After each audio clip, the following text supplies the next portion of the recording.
നമസ്കാരം. നമ്മുടെ അയൽപ്പക്കത്തല്ലെങ്കിലും ഇറാനിൽ ഇപ്പോൾ നടക്കുന്നത് കേട്ടാൽ ആരും ഒന്ന് മുഖത്ത് വിരൽ വെച്ചു. കഴിഞ്ഞ ജൂണിൽ ആകാശത്ത് നിന്ന് അമേരിക്ക ഉതിർത്ത അതിഥികൾ, അതായത് ആ ബോംബുകൾ ചിലതൊക്കെ ഇപ്പോഴും അവിടെ പൊട്ടാതെ കിടപ്പുണ്ട് എന്നാണ് ഇറാൻ വിദേശകാര്യമന്ത്രി അബ്ബാസ് അരാഗ്ചി പറയുന്നത്. കേൾക്കുമ്പോൾ ഒരു കൗതുകമൊക്കെ തോന്നുമെങ്കിലും സംഗതി അല്പം ഗൗരവതരമാണ്. ഇറാൻ യങ് ജേർണലിസ്റ്റ് ക്ലബിനോട് സംസാരിക്കവെയാണ് അദ്ദേഹം ഇക്കാര്യം വെളിപ്പെടുത്തിയത്. 2025 ജൂണിലെ ആക്രമണത്തിന് ശേഷം നതാൻസ് ഫോർദോ കേന്ദ്രങ്ങളിൽ ഇപ്പോഴും പൊട്ടാത്ത US ബോംബുകൾ അവശേഷിക്കുന്നുണ്ട് എന്നുള്ള സ്ഫോടനാത്മകമായ വെളിപ്പെടുത്തലാണ് ഇറാൻ വിദേശകാര്യമന്ത്രി അബ്ബാസ് അരാഗ്ചി പറയുന്നത്. ആണവോർജ ഏജൻസി മേധാവി റാഫേൽ ഗ്രോസിയോട് ഇത്തരം കേന്ദ്രങ്ങൾ സന്ദർശിക്കാൻ പ്രത്യേക നിയമമുണ്ടോ എന്ന് ചോദിച്ചപ്പോൾ ഇല്ല എന്നാണത്രേ ലഭിച്ച മറുപടി. ബോംബുകൾ നീക്കം ചെയ്ത് സുരക്ഷ ഉറപ്പാക്കാതെ പരിശോധന അനുവദിക്കാനാകില്ല എന്നാണ് ഇറാന്റെ നിലപാട്. ഇസ്രയേലുമായുള്ള 12 ദിവസത്തെ സംഘർഷത്തിന് അവസാന സമയത്താണ് US ഇറാന്റെ ആണവ കേന്ദ്രങ്ങളിൽ ആക്രമണം നടത്തിയത്. ഇറാന്റെ ഫോർദോ, നതാൻസ്, ഇസ്ഫഹാൻ ആണവ കേന്ദ്രങ്ങൾക്ക് നേരെയായിരുന്നു US ആക്രമണം. ആക്രമണത്തിൽ ഇറാന്റെ chief of general staff, revolutionary guards commander, നിരവധി മുതിർന്ന കമാൻഡർമാർ, ആണവ ശാസ്ത്രജ്ഞർ എന്നിവരൊക്കെ ആക്രമണത്തിൽ കൊല്ലപ്പെട്ടിരുന്നു. ബങ്കർ ബസ്റ്റർ ബോംബുകളാണ് US ഇവിടെ പ്രധാനമായും പ്രയോഗിച്ചത്. എത്ര ശക്തമായ ആഴത്തിലുള്ള ഭൂഗർഭ കേന്ദ്രങ്ങളെയും തകർക്കുവാൻ കഴിയുന്നവയാണ് ബങ്കർ ബസ്റ്റർ GBU-57 MOP ബോംബുകൾ. 13,600 കിലോഗ്രാം ഭാരമുള്ള ഈ ബോംബിന് എത്ര ശക്തമായ പ്രതിരോധത്തെയും തച്ചുടയ്ക്കുവാൻ സാധിക്കും. 20 അടി നീളമുള്ള ഈ ബോംബ് B-2 വിമാനത്തിൽ മാത്രമേ പ്രയോഗിക്കാനാകൂ. അതേസമയം ഇരു രാജ്യങ്ങളും തമ്മിൽ നയതന്ത്ര ചർച്ചകൾ പുരോഗമിക്കുന്നതിനിടെ ഇറാൻ US-നെ വിശ്വസിക്കുന്നില്ല എന്നും അരാഗ്ചി പറഞ്ഞു.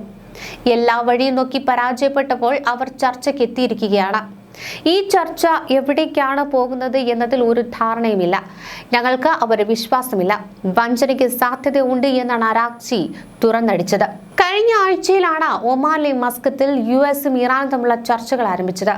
മികച്ച രീതിയിൽ അവസാനിച്ച ആദ്യഘട്ടത്തിൽ തുടർ ചർച്ചകൾ വരുന്ന ആഴ്ചയിലും ഉണ്ടാകുമെന്നാണ് ട്രംപ് പറഞ്ഞത്. US ഉപരോധങ്ങൾ നീക്കുന്നതിന് പകരം തങ്ങളുടെ ആണവ പദ്ധതി ആയുധമാക്കുന്നില്ലെന്ന് ഉറപ്പാക്കാൻ നിരീക്ഷണവും പരിശോധനകളും അനുവദിക്കാമെന്നാണ് ഇറാൻ വാഗ്ദാനം. എന്നാൽ ആണവായുധം വികസിപ്പിക്കുന്നതിനുള്ള സാധ്യത മുന്നിൽ കണ്ട് യുറേനിയം സമ്പുഷ്ടീകരണം തുടരുവാൻ ഇറാനെ അനുവദിക്കാനാകില്ല എന്നാണ് US-ന്റെ നിലപാട്. US-ഉമായുള്ള ചർച്ചയിൽ ആണവ പ്രശ്നം മാത്രമേ സംസാരിക്കുന്നുള്ളൂ എന്നാണ് ഇറാന്റെ നിലപാട്. വാഷിംഗ്ടണുമായുള്ള ചർച്ചകളിൽ ടെഹ്റാൻ ഒരിക്കലും യുറേനിയം സമ്പുഷ്ടീകരണം ഉപേക്ഷിക്കില്ലെന്ന് ഇറാൻ വിദേശകാര്യമന്ത്രി അബ്ബാസ് അരാഗ്ചി വ്യക്തമാക്കുന്നുണ്ട്. അമേരിക്കയുടെ യുദ്ധഭീഷണിയിൽ ഭയപ്പെടില്ല എന്നും അദ്ദേഹം പറയുന്നു. ഇറാന് വാഷിംഗ്ടണിൽ വലിയ വിശ്വാസമില്ലെന്നും US പക്ഷം ചർച്ചകളെ ഗൗരവമായി എടുക്കുന്നു എന്നതിൽ സംശയിക്കുന്നുവെന്നുമാണ് അദ്ദേഹം കൂട്ടിച്ചേർത്തത്. ചർച്ചകളെക്കുറിച്ച് ഇറാൻ അതിന്റെ തന്ത്രപരമായ പങ്കാളികളായ ചൈനയുമായും റഷ്യയുമായും കൂടിയാലോചിക്കുന്നുണ്ടെന്ന് അദ്ദേഹം പറയുന്നു. ഒരു യുദ്ധം നമ്മുടെ മേൽ അടിച്ചേൽപ്പിച്ചാലും സമ്പുഷ്ടീകരണത്തിൽ നമ്മൾ ഇത്രയധികം നിർബന്ധം പിടിക്കുകയും അത് ഉപേക്ഷിക്കാൻ വിസമ്മതിക്കുകയും ചെയ്യുന്നത് എന്തുകൊണ്ടാണ്? കാരണം നമ്മുടെ മേൽ ആജ്ഞാപിക്കാൻ ആർക്കും അവകാശമില്ല എന്നാണ് അരാഗ്ചി പറഞ്ഞത്. മേഖലയിലെ അവരുടെ സൈനിക വിന്യാസം നമ്മെ ഭയപ്പെടുത്തുന്നില്ല എന്നും അദ്ദേഹം വ്യക്തമാക്കി.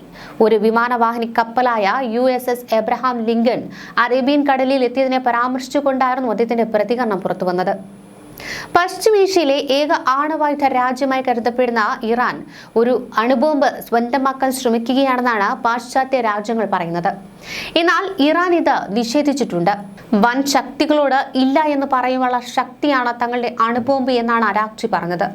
അതേസമയം ആണവ പ്രശ്നത്തിനപ്പുറം ചർച്ചകൾ നടക്കണമെന്നും ഇറാന്റെ ബാലിസ്റ്റിക് മിസൈലുകളും മേഖലയിലെ സായുധ ഗ്രൂപ്പുകൾക്കുള്ള പിന്തുണയും ഉൾപ്പെടുത്തണമെന്നുമാണ് US-ഉം ഇസ്രയേലും ആഗ്രഹിക്കുന്നത്. ഒമാനിൽ നടന്ന ആദ്യ റൗണ്ട് ചർച്ചയ്ക്ക് ശേഷം US ഉപരോധങ്ങൾക്കിടയിലും ഇറാനുമായി വ്യാപാരം നടത്തുന്ന രാജ്യങ്ങൾക്ക് മേൽ ടാരിഫ് ചുമത്തുവാൻ ആഹ്വാനം ചെയ്യുന്ന ഒരു എക്സിക്യൂട്ടീവ് ഉത്തരവിൽ ട്രംപ് ഒപ്പുവെച്ചിട്ടുണ്ട്. ഇറാന്റെ എണ്ണ കയറ്റുമതി തടയുക എന്ന ലക്ഷ്യത്തോടെ നിരവധി ഷിപ്പിംഗ് സ്ഥാപനങ്ങൾക്കും കപ്പലുകൾക്കുമെതിരെ അമേരിക്ക പുതിയ ഉപരോധങ്ങൾ പ്രഖ്യാപിച്ചു. ഡിസംബർ അവസാനത്തിൽ സാമ്പത്തിക പരാതികൾ മൂലമുണ്ടായ സർക്കാർ വിരുദ്ധ പ്രതിഷേധങ്ങൾക്കെതിരെ ഇറാൻ ഭരണകൂടം നടത്തിയ അടിച്ചമർത്തലിനെ തുടർന്നാണ് പുതിയ സംഭവ വികാസങ്ങൾ രൂപപ്പെട്ടത്. ഇറാൻ അധികൃതർ അടുത്തിടെ നടത്തിയ പ്രതിഷേധങ്ങളിൽ 3,117 പേർ കൊല്ലപ്പെട്ടതായി സമ്മതിച്ചിട്ടുണ്ട്. ഞായറാഴ്ച 2,986 പേരുടെ പട്ടികയാണ് പ്രസിദ്ധീകരിച്ചത്. അവരിൽ ഭൂരിഭാഗവും സുരക്ഷാ സേനയിലെ അംഗങ്ങളാണ്. എന്നാൽ അന്താരാഷ്ട്ര സംഘടനകൾ മരണസംഖ്യ വളരെ ഉയർന്നതായി കണക്കാക്കുകയാണ്.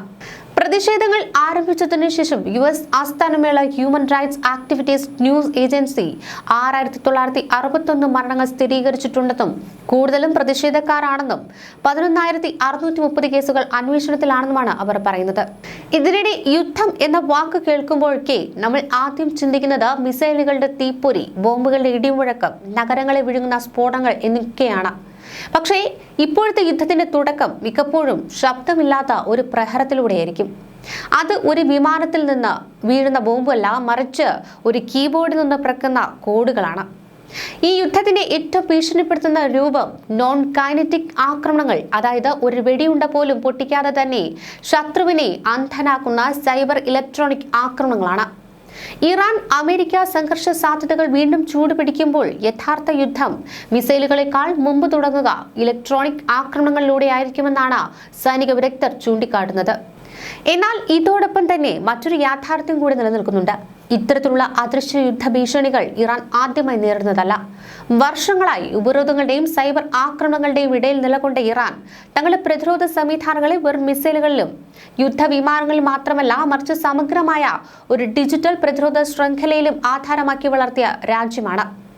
അതിനാൽ തന്നെ അമേരിക്കയുടെ സാങ്കേതിക മുൻതൂക്കം ഉണ്ടായാലും ഇറാനെ അനായാസം കീഴടക്കാൻ കഴിയുമെന്ന ധാരണ യുദ്ധഭൂമിയിലെ ഏറ്റവും മണ്ടത്തരമായ തെറ്റിദ്ധാരണയായി മാറുവാൻ സാധ്യതയുണ്ട്. ഇറാന്റെ വ്യോമ പ്രതിരോധ സംവിധാനങ്ങളെ നേരിടുവാൻ അമേരിക്ക ആദ്യം ലക്ഷ്യമിടുന്നത് ആകാശത്ത് പറക്കുന്ന വിമാനങ്ങളല്ല, മറിച്ച് അവയെ കണ്ടെത്തുന്ന ഇറാന്റെ റഡാർ ശൃംഖലയെ തന്നെയായിരിക്കും. വ്യോമാക്രമണം ആരംഭിക്കുന്നതിന് മുൻപ് ഇറാന്റെ റഡാറുകൾക്കും കമ്മ്യൂണിക്കേഷൻ നെറ്റ്വർക്കുകൾക്കും നേരെ സൈബർ ആക്രമണം നടത്തുവാനുള്ള സാധ്യതയാണ് ചർച്ചയാവുന്നത്.